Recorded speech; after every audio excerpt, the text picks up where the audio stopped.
All right, good evening. I got next up we have Commissioner Keith Baker. Keith, how are you? I'm great, PT. How are you? I'm doing really well, It's thanks. good to see you this evening. Good to see everyone out there this evening. Thank you for being on. Yeah, this is great, huh? Yeah. So you're wrapping up your first 4 years as a Chaffee County Commissioner. Yep. Bringing that to a conclusion, we've done a lot of things to establish some policy and some visionary programs and things for the county that puts us on a track into the future, because as we know, Chaffee County is growing rapidly. And if you don't have those things in place, by the time you need them, you'll wish you had them. So we're trying to get ahead of the power curve and have those things in place now. Yeah, and I'll say it's been a wild 4 years, huh? You've gotten to do some really, really interesting, fun, cool things, and then kind of, I guess, starting last summer with the Decker fire, it's been just crisis after crisis, and it's really, I think, required the commissioners and yourself to really step up and lead us through a challenging time.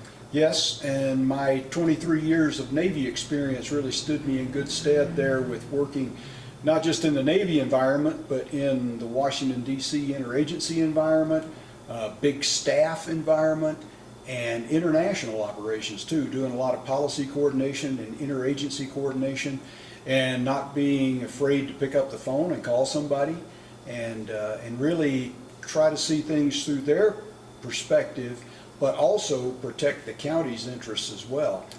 Because that's our first duty as a commissioner, is to protect the county's interests and the residents and citizens' interests, but also try to do it in a collaborative sort of way so that we really get the objectives that we're looking for. Yeah, and I think Chaffee County has fared better through this COVID crisis than probably just about any other county in Colorado. And I think part of that has been a big part of that has been the leadership and then the interagency cooperation that really started with the commissioners and then filtered through. Yeah, that's really something that it just kind of boggles my mind. I was talking to a representative from Senator Bennett's office a couple of days ago, and we were chatting about that, and it just kind of occurred to me. I said, well, don't other counties do that? And she said, no, that's really something that, you know, in my culture, back again to the interagency experience and everything, that's just the way you do business. You get everybody together frequently. Sometimes it seems like too frequently, but you discuss things, and I know you're an excellent spokesperson for the city of Salida and your constituents, and the leadership in Buena Vista does the same thing for them, and we all work collaboratively. And I think, you know, the key element is keeping that key objective in mind, which is protect the health and safety of our residents and our citizens, and minimize the negative health impacts, and obviously minimize the number of deaths that we have, and in so doing, do that in a way that doesn't totally disrupt our way of life and the fabric of our culture, you know, so that we do have an economy on the other side of this whenever it is. And that's kind of a tough part, is we don't know what the end state is and when it is, but we're working together to make it happen. And I really appreciate your leadership as well, and your cohort there from the city of Salida helping us out tremendously on that, and Poncha and Buena Vista, and all the different elements, the EDC, the business community, recreation community, everybody that comes together at that round table to discuss these things.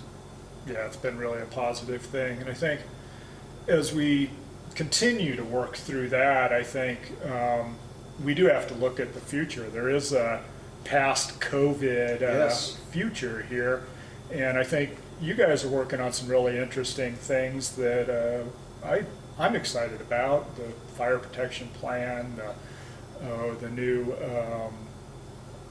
new plan for the county, the Yeah, the comprehensive plan. Yeah, yeah. Life goes on. I mean, it's you know, we used to say you might have this situation going on, like you're driving your car. You might have a light on the dashboard, but you still have to worry about not hitting other traffic and safely weaving your way through traffic and everything. So you still have to keep those normal processes going. So the Community Wildfire Protection Plan is done with an eye to prevent natural disaster or prevent wildfire to the extent we can. But if it does occur, that we're able to deal with it through evacuation routes, through minimizing firefighter exposure and firefighter injury and death, and property damage, kind of in that order. We want to, safety of life and limb is first, and then property is second. And I think it's important for people to understand that, and we codify that in the CWPP. The comprehensive plan is primarily, a land use sort of document, or looking at things through a land use lens, but it kind of governs things like the Community Wildfire Protection Plan, our wastewater plan, all those other sort of subordinate plans that we look through that. And then looking on to a second term, one thing that I hope to do is that we have a county strategic plan like most other counties do. Gunnison County has a superb one. It's been updated several times over about 12 years or so that they've had it. And it gives the residents and citizens and people who are thinking about coming to our community and investing, starting a business or something, it gives them kind of a roadmap or know what to expect. How much does this county value clean air, clean water? How much am I going to have to really work to make sure that I comply with community standards? Or how much is the community going to help me comply with those standards? And I think that's one thing that our community does a really good job of, is helping people come in and integrate into the fabric of life here. Yeah, absolutely. So I guess as we look towards next year especially, is there anything really immediate that you see coming down the line that we need to think about? I think the first thing, again, getting back to that fundamental sorts of thing, because you have to kind of anticipate crises, but you don't, you don't act on them really until they happen. But doing plan reviews and that sort of thing, I think that's something we've learned from the fire and from COVID-19, is you always need to be updating your contingency plans for disasters and things of that nature.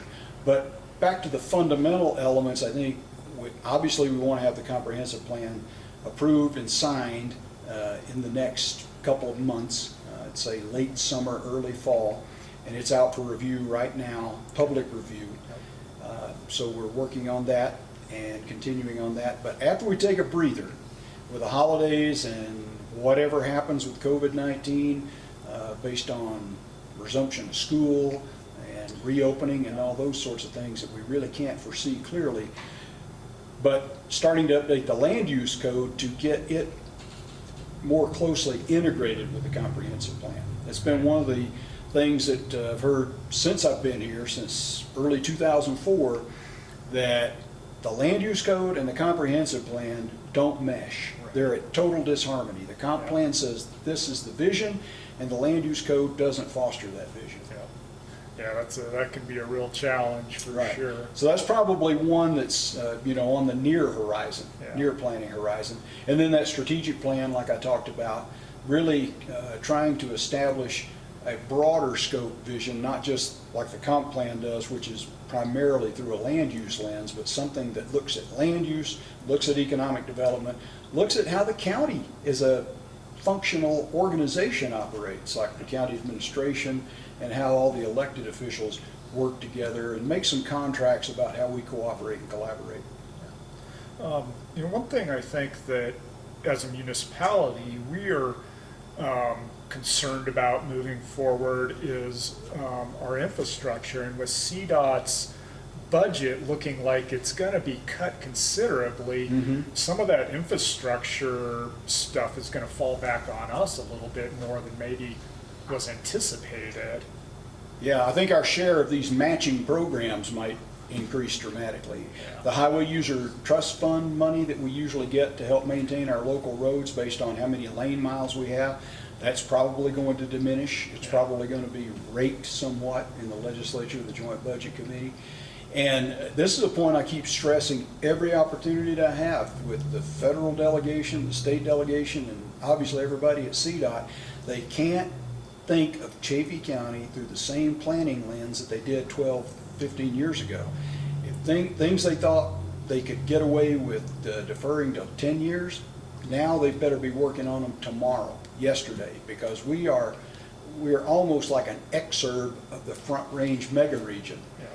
And the pressure just keeps mounting and keeps coming, and if we don't anticipate those things, if we don't start planning and acting on the plan now, it won't be us that really suffer, it'll be our descendants and the next generation that suffers, and I don't want to bequeath that to anybody. No, yeah. Well, that's one thing I've always really appreciated about you, Keith. I'm huge on planning and thinking about the future and making sure that our municipality is set up for that. And I get the feeling, and I've seen the results, that you do the same for the county. Absolutely, it's something that, I always try to be ahead of the ship, ahead of the aircraft, ahead of the problem, because if you wait until it's right there, it's too late. Yeah, absolutely. Well, thanks a bunch for coming in this afternoon. Is there anything to wrap up that you'd like to add? I really enjoy this work. It's really about, I said in the 2016 campaign, I don't want to just be a commissioner, I want to do commissioner. It's work that I enjoy doing. It's my whole career up to this point, is looking at a problem, analyzing and developing a course of action, and that's what my experience is all about. And I want to keep that experience to work for the people of Chaffee County, and I will appreciate everyone's vote in November. So please vote for me, Keith Baker, this November. Thank you. Thanks, Keith. Thanks, PT.